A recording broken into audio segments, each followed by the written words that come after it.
மழை விடுறதுக்குள்ளே எல்லாத்தையும் போட்டு முடிச்சிடணும்.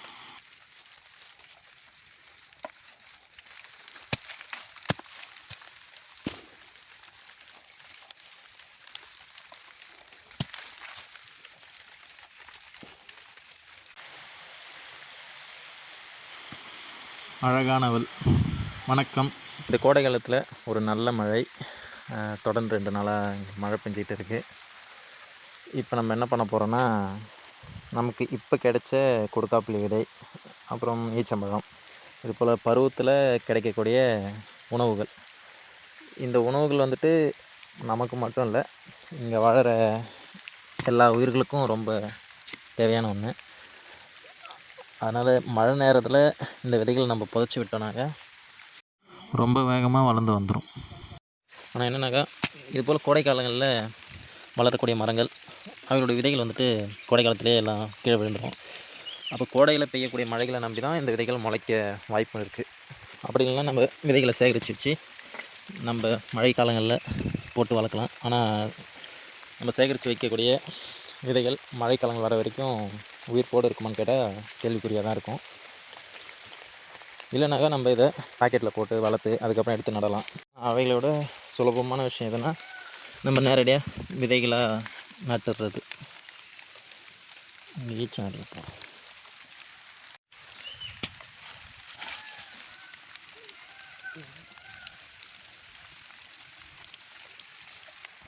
இங்கே ஏற்கனவே ஒரு கொடுக்காப்புளி மரக்கன்று நட்டு இருக்கும்.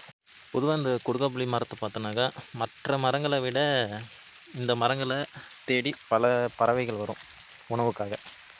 அதில் பெரும்பாலும் கிளிகள் ரொம்ப இந்த கொடுக்காப்புளி சோலைகளை விரும்பி சாப்பிடும். அதுபோக மைனா, கல்குருவி இது போன்ற பறவைகளும் நல்லா சாப்பிடும். அதாவது இந்த கூட்டமாக வாழக்கூடிய, குடும்பமாக வாழக்கூடிய பறவைகள் இதை நிறையவே விரும்பி சாப்பிடுவாங்க. இது நம்ம வீட்டில் இருக்கக்கூடிய ஒரு கொடுக்காப்புளி மரம். இதில் தினமும் பார்த்தோன்னா 30லேருந்து 40 குரங்குகள் வந்துட்டு உணவுக்காக கொடுக்காப்புளியை பறித்து சாப்பிடும். அது கூட குயில்கள் வரும், காகம், அணில், வல்லூரி, இது போல் பல உயிரினங்கள் வரும். கொஞ்ச நேரம் நம்ம அந்த மரத்தை உட்காந்து பார்த்தோன்னாலுமே அவ்வளோ உயிர்கள் இருக்கும். ஒரு சிறந்த உணவுக்கான மரம். அப்போ நம்ம இது போல் கோடை காலங்களில் இல்லை பருவ காலங்களில் கிடைக்கக்கூடிய பழங்களுடைய மரங்களுடைய விதைகளை சேகரித்து நம்ம இது போல் போட்டு விட்டோன்னா, இதை நம்ம பார்த்துக்கணுன்னு அவசியம் இல்லை. இங்கே இயற்கையில் விதைகள் விழுந்து அதுவாக முளைச்சி வளர்கிறதுன்றது தான் இயல்பு. அப்போது நம்ம அதில் ஒரு சின்ன வேலை மட்டும் செஞ்சால் போதும். அந்த விதைகளை மண்ணுக்குள்ளே கொஞ்சமாக தள்ளி விடுறது, அந்த வேலை தான் இது.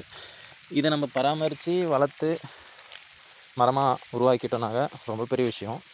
அப்படி நம்மளால் முடியாத பட்சத்தில் நம்ம ரொம்ப கம்மியான வேலை தான் செய்ய முடியும்னாக்கா, இது போல் நீங்கள் பார்க்குற இடங்களில் சும்மா ஒரு 2 விதைகள் எடுத்து எங்கேயாவது ஒரு இடத்துல மண்ணுக்கு, இல்லை அதே இடத்துல கூட பகுதியில் சாலை ஓரங்களில் போகக்குள்ள பல மரங்களை பார்க்கலாம். பல விதைகள், பழங்கள் கீழே கொட்டி கிடக்கும். நீங்கள் அந்த அதே சாலை ஓரத்துலேயே எடுத்து இந்த கொஞ்சமாக மண்ணுக்குள்ளே புதைச்சிட்டிங்கன்னா போதும். ஒரு சின்ன மழை கிடைச்சா கூட அது உயிராகி வந்துடும்.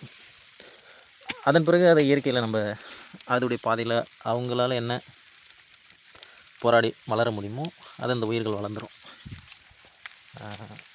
நம்மளால் செய்ய முடிஞ்ச ஒரு சின்ன வேலை தான் இந்த விதைகளை புதைக்கிறது.